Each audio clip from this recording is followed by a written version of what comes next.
Señoras y señores, ¿cómo están? Buenos días, bienvenidos a nuestro programa Desde la Fe, a través de GEM, como todos los domingos. ¿Cómo están? ¿Muy bien? Esperemos que sea así, en la compañía, por supuesto, del Señor. Vamos al Evangelio del día de hoy, señor director, por favor, y es el Evangelio de San Marcos, capítulo 1, versículos 14 al 20, y dice: después que Juan Bautista fue arrestado, Jesús se dirigió a Galilea.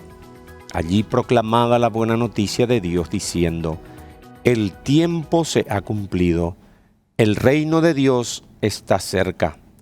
Conviértanse y crean en la buena noticia. Sigue diciendo el texto: mientras iba por la orilla del mar de Galilea, vio a Simón y a su hermano Andrés, que echaban las redes en el agua porque eran pescadores.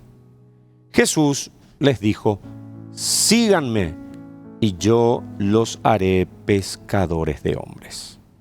Inmediatamente ellos dejaron sus redes y lo siguieron.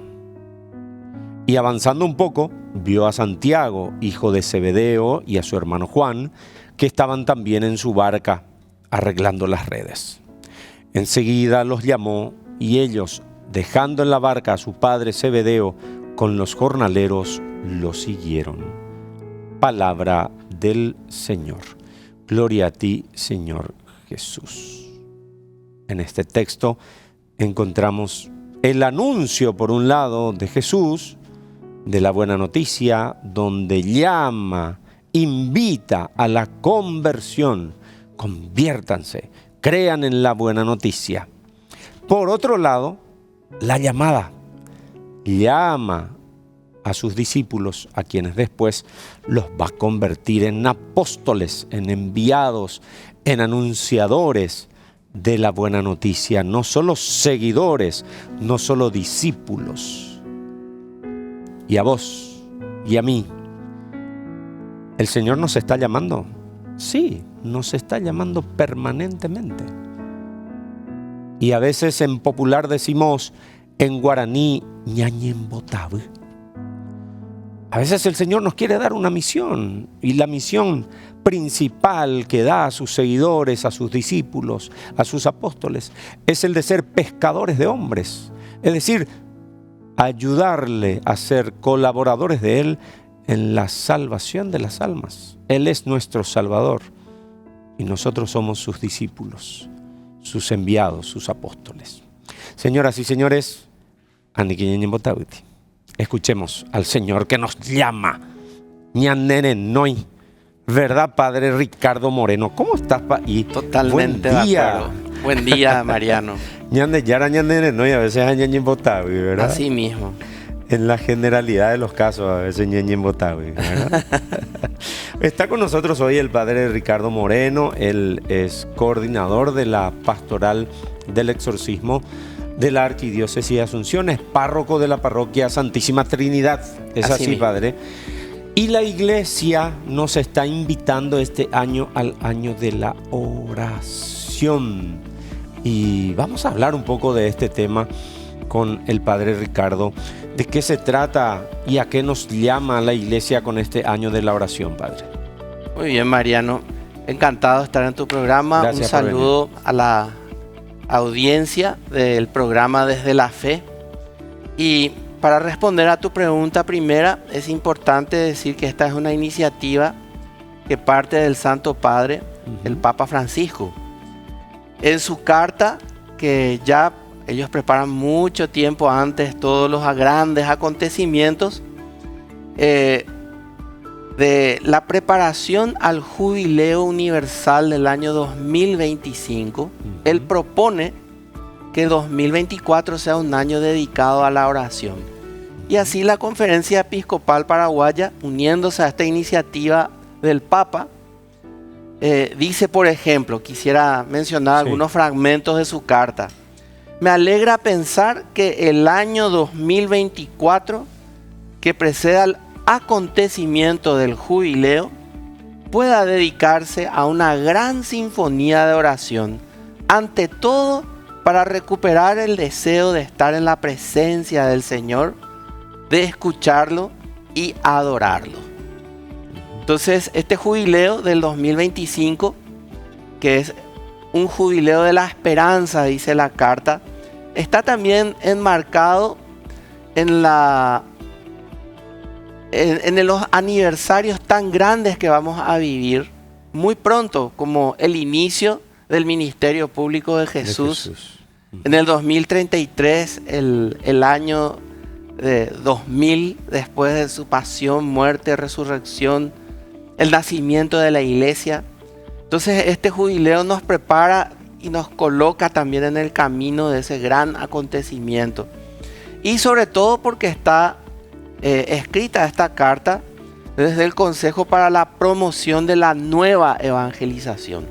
Entonces, la oración es muy importante para una nueva evangelización y para poder vivir esta experiencia de recuperar ese sentido de presencia de Dios en nuestra vida, de unión con Él a través de la oración. Padre, la oración trasciende incluso, podemos decir, la religión, porque no hace falta ser católico para dirigirnos a través de la oración a Dios, que finalmente es una relación con Dios. ¿Es así? Sí. De hecho, muchos definen la oración como una relación íntima con un Dios. Diálogo. Un diálogo, profundo. exacto, que se expresa por un diálogo. Y dentro de las grandes religiones bíblicas y que tienen a un solo Dios como motivo de adoración, está el judaísmo, el islamismo y el cristianismo.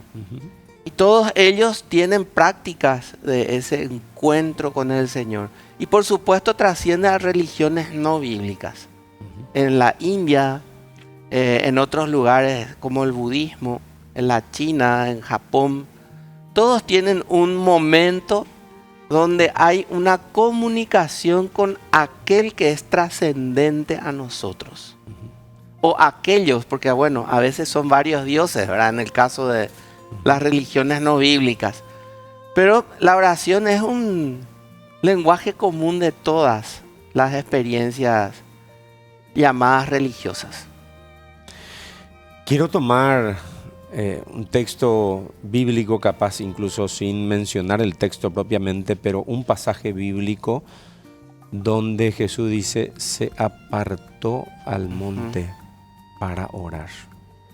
Qué importante es, Padre, participar de un retiro, tener un momento de adoración al Santísimo, porque eso es también apartarnos un poco al monte a orar. Sí, es un momento privilegiado sobre todo para aprender a orar, para recuperar el sentido de la oración. Si lo teníamos, pero por el trajín de la vida que tenemos, lo perdemos a veces. Y si el que era Dios se retiraba al monte para orar, para estar con su Padre, en realidad podemos decir, pero si Él era Dios, ¿por qué necesitaba orar? Pero recordemos que Jesucristo era verdadero Dios y verdadero hombre. Cuando Él estuvo en el mundo, la humanidad de Cristo necesitaba de la oración. Como cualquiera de nosotros. Como cualquiera de nosotros. Tenía hambre, sed, tal cual, porque orar. A veces pensamos, no sé, que Jesús nació en Belén y al abrir los ojos ya le hablaba a José, a María, ya le daba lecciones. No, Él vivió una vida perfectamente humana. Y por eso Él es el camino. Y su vida, su experiencia es un modelo para nosotros. Él oró, nosotros que somos cristianos también oramos. Y nos encontramos con el Padre y con Él por medio del Espíritu. La Santísima Trinidad. La Santísima Trinidad, sí. Padre, a veces la gente te dice, fulano oñembo es cuaitrei, dice, ¿verdad? Oñembo es mina, orereje o lo que sea. Pero para esa gente que no está acostumbrada a la vida de oración, ¿hay alguna fórmula? ¿Podemos darles algunas sugerencias de cómo aprender a orar? Sí. Así como los discípulos le pidieron a Jesús, enséñanos a orar. Bueno, hay muchos que dicen que orar es difícil. Realmente el camino de la oración no es fácil, pero comenzar puede ser bastante más sencillo de lo que creamos. Quiero acudir por eso a la experiencia de muchos santos, de maestros de la iglesia, que nos hablan que, por ejemplo, orar es una cuestión de amar. Vos cuando te encontrás con un amigo muy querido, con una persona entrañable, el diálogo surge naturalmente.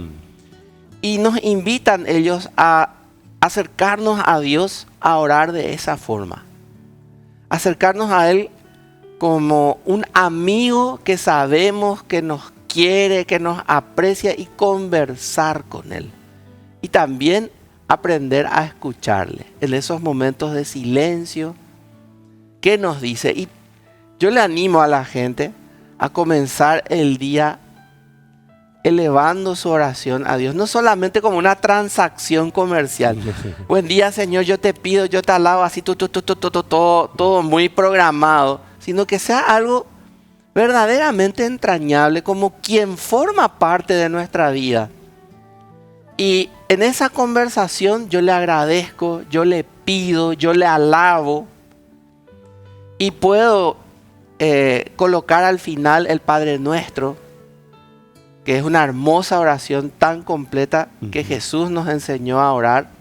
No solo a repetir, sino a orar. Tiene 7 peticiones del Padre Nuestro. Y cada una tiene una sabiduría única que nos dice: esto pedile al Señor. Y cada una de ellas encierra un caudal de tesoros. Está el Ave María para los católicos. Le pedimos a la Virgen, que está por encima de todos los santos y de todas las criaturas, pero por debajo de Dios, porque ella es humana como nosotros, que interceda con su súplica. Así terminamos y podemos empezar 10 minutos al día, 5 minutos al día. Si podés acercarte a una capilla donde está Jesús expuesto con la hostia, también para poder hablarle, estar ahí en la presencia viva de Jesús resucitado, en la hostia santa que se suele exponer en muchas parroquias que tienen capilla de adoración y perpetua. A veces, más que hablarle, escucharle también, ¿verdad, padre? Así mismo. Esa parte, ese silencio. Esa parte es lo que dicen que es más difícil en la oración. Sí. Y para eso tenemos la Sagrada Escritura. Sí.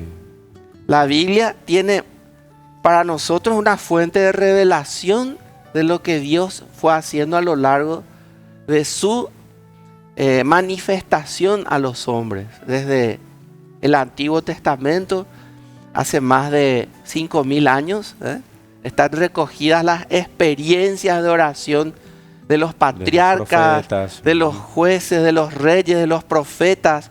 Luego Jesús, los apóstoles.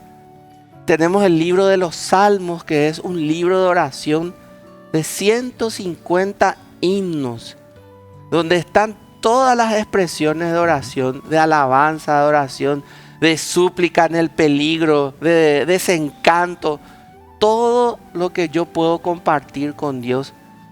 Y al leer eso también yo puedo escuchar, puedo detenerme y mira un poco esta frase, lo que dice, y quedarme en silencio. Porque ahí, en ese momento de silencio, como cualquier conversación, ahí empieza a hablar el otro. Claro. Y Dios se puede comunicar conmigo de muchas maneras. No es necesario que se me aparezca y me diga, esto quiero o tal cosa, ¿verdad? Dios ilumina nuestra mente, inflama nuestro corazón. Él se hace presente como solo Él sabe hacerlo y hace que nosotros podamos escucharlo. Pero tenemos que querer escuchar también. Así mismo. Está con nosotros el padre Ricardo Moreno. Él es párroco de la Parroquia Santísima Trinidad y es coordinador de la Pastoral de Exorcismo de la Arquidiócesis de Asunción. Al volver de la pausa, vamos a hablar un poco, padre, de los tipos de oración, de los niveles de oración. Está la oración de exorcismo, por ejemplo, ¿verdad? Del cual vos conocés. Si es que al volver de la pausa vamos a seguir hablando de lo que implica este año de la oración y de, sobre todo, a lo que queremos llamar a través del programa es de la importancia de la oración. Sobre todo la oración personal, la oración familiar, la oración comunitaria. La oración más importante, sabemos, es la Eucaristía, ¿no? Si es que vamos a hablar de esto y otros temas a la vuelta de la pausa. Ya volvemos enseguida.